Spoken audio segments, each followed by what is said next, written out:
ఏపీలో మందుబాబులకి good news అనే చెప్పుకోవాలి. ఎందుకంటే గత 5 ఏళ్ల పాటు 2019 నుంచి 2024 వరకు అంటే ఇతర రాష్ట్రాల్లో ఏదైతే సాధారణ మద్యం బ్రాండ్లు ఉంటాయో ఇవన్నీ కూడా ఏపీలో దొరికిన పరిస్థితులు లేవు. అంటే జగన్మోహన్ రెడ్డి అధికారంలోకి వచ్చిన తర్వాత తీసుకొచ్చిన కొత్త మద్యం పాలసీలో భాగంగా ఏదైతే న్యూ బ్రాండ్స్ అన్నిటిని ఇంట్రడ్యూస్ చేశారో ఆ బ్రాండ్స్ మాత్రమే ఇప్పటి వరకు కూడా ఏపీ వ్యాప్తంగా కూడా వినియోగంలో ఉన్నాయి. దీని పట్ల ప్రతిపక్ష పార్టీలు చాలా వరకు కూడా అప్పట్లో ప్రతిపక్షంలో ఉన్నప్పుడు టీడీపీ దీని మీద చాలా రాద్ధాంతం చేసిన నేపథ్యం అయితే కనిపిస్తుంది. వీటన్నిటిని దృష్టిలో పెట్టుకున్న తర్వాత కూటమి అఖండ మెజారిటీతో వచ్చిన తర్వాత ప్రస్తుతం ఒక కొత్త మద్యం పాలసీకి సంబంధించి కసరత్తు జరుగుతున్నట్టుగా సమాచారం అందుతూ ఉంది.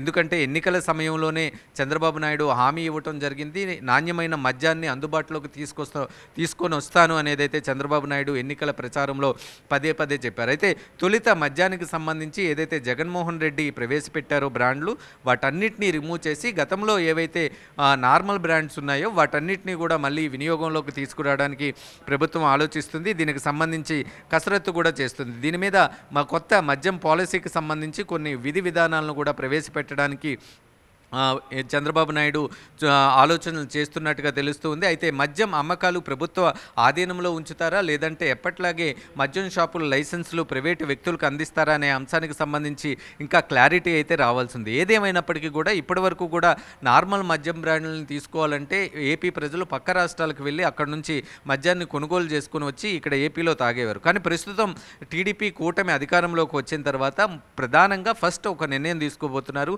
నూతన మద్యం పాలసీ మీద ఒక నిర్ణయాన్ని అయితే వెలువడబోతుంది. ఈరోజు రేపట్లో దీనికి సంబంధించి ఒక స్పష్టమైన విధి విధానాలు కూడా విడుదలయ్యే అవకాశాలు కనిపిస్తున్నాయి. పాత మద్యం బ్రాండ్లన్నీ కూడా ఏపీలో ఇప్పుడు అందుబాటులోకి రాబోతున్నాయి. ఈ జగన్మోహన్ రెడ్డి ఏవైతే ప్రవేశపెట్టారో ఆ మద్యం బ్రాండ్లన్నింటినీ కూడా రిమూవ్ చేయబోతున్నారు. ఆ మద్యానికి సంబంధించి అవకతవకలు జరిగాయనేది కూడా ఎవరైతే ఎక్సైజ్ శాఖ మంత్రి ఉన్నారో కొల్లు రవీంద్ర బాధ్యతలు స్వీకరిస్తున్న సమయంలోనే తన ఛాంబర్లో ప్రెస్ మీట్ పెట్టి మరీ చెప్పారు.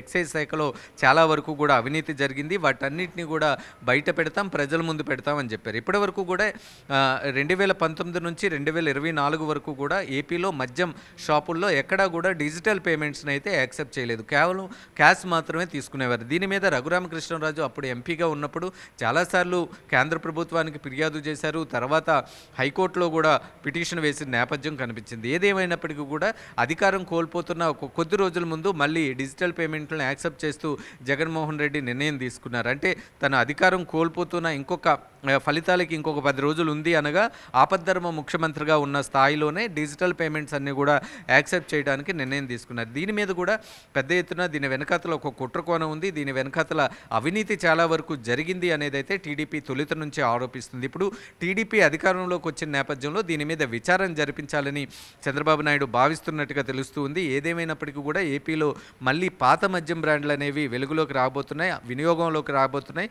వాటన్నిటిని కూడా మందుబాబులకి కాస్త అందుబాటులో ఉండడానికి చంద్రబాబు నాయుడు సన్నాహాలు చేస్తున్నారు. అయితే మద్యం రేట్లు తగ్గిస్తారా, అదే రేట్లు కొనసాగిస్తారా అనే అంశం మీద ఇంకా స్పష్టత రావాల్సింది. మరొక వైపు ఏపీ ప్రభుత్వమే మద్యం అమ్మకాలను కొనసాగిస్తుందా లేదంటే గతంలో మాదిరిగా 2014 నుంచి 2019 వరకు టీడీపీ అధికారంలో ఉన్నప్పుడు ఏ విధంగా మద్యం అమ్మకాలు అనేవి ప్రైవేటు వ్యక్తుల చేతిలో ఉండేవో అదేవిధంగా ప్రైవేటు వ్యక్తుల చేతిలోనే ఉంచుతారా లేదంటే ప్రభుత్వమే ఆ బాధ్యతను కొనసాగిస్తుందా అనేదైతే చూడాలి. ఇప్పటి వరకు మనకు అందుతున్న సమాచారం ప్రకారం జగన్మోహన్ రెడ్డి తీసుకొచ్చిన కొత్త మద్యం పాలసీని అయితే దాన్ని డిస్మిస్ చేస్తూ మరొక నూతన మద్యం పాలసీని ప్రవేశపెట్టడానికి కసరత్తు జరుగుతున్నట్టుగా తెలుస్తుంది. ఈరోజు రేపట్లో దీని మీద తుది నిర్ణయం తీసుకునే అవకాశాలు కనిపిస్తున్నాయి. త్వరలో ఏపీలో కొత్త బ్రాండ్లన్నీ కూడా అంటే ఏవైతే జగన్మోహన్ రెడ్డి ప్రవేశపెట్టారో ఆ బ్రాండ్లన్నీ కూడా రిమూవ్ చేయబడుతున్నాయి. పాత బ్రాండ్లు ఏవైతే వినియోగంలో ఉన్నాయో ఇతర రాష్ట్రాల్లో సాధారణ కంపెనీస్ ఏవైతే ఉంటాయో అవన్నీ కూడా మళ్ళీ నార్మల్